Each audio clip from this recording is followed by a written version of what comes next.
بسم اللہ الرحمن الرحیم۔ شروع اللہ کے نام سے جو بڑا مہربان اور نہایت رحم کرنے والا ہے۔ مسجد اقصیٰ کوئی عام مسجد نہیں ہے، یہ ہماری تاریخ کی بنیاد ہے اور بنی نوع انسان کی بنیاد کا سنگ بنیاد ہے۔ رسول اللہ صلی اللہ علیہ وآلہ وسلم نے اپنی زندگی کا ایک بڑا حصہ صحابہ اکرام رضی اللہ تعالی عنہ کی پرورش کے لیے وقف کر دیا تاکہ وہ مسجد اقصیٰ کی عمدہ خوبیوں کو سراہ سکیں اور انہیں یروشلم کی آزادی کی مہم شروع کرنے کے لیے تیار کیا جو اس وقت طاقتور رومی سلطنت کے ہاتھوں میں تھی۔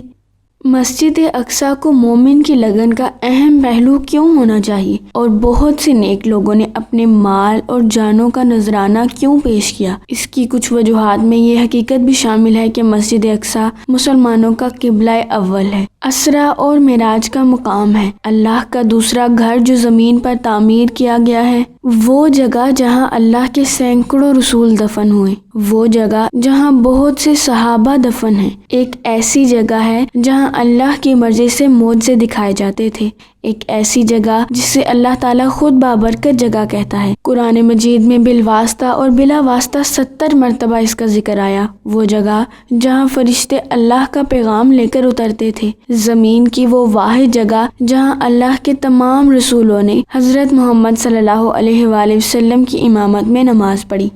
خانہ کعبہ کے علاوہ وہ واحد مسجد جس کا ذکر قرآن مجید میں ہوا۔ ان تمام وجوہات کی بنا پر ہمیں مسجد اقصیٰ کی حفاظت کے حوالے سے اپنی ذمہ داریوں کو سمجھنے کی ضرورت ہے، جسے اسرائیلی انتہا پسندوں کے ہاتھوں منہدم کیے جانے کا شدید خطرہ ہے۔ اللہ تعالی ہمیں جرأت و ہمت عطا فرمائے، آمین۔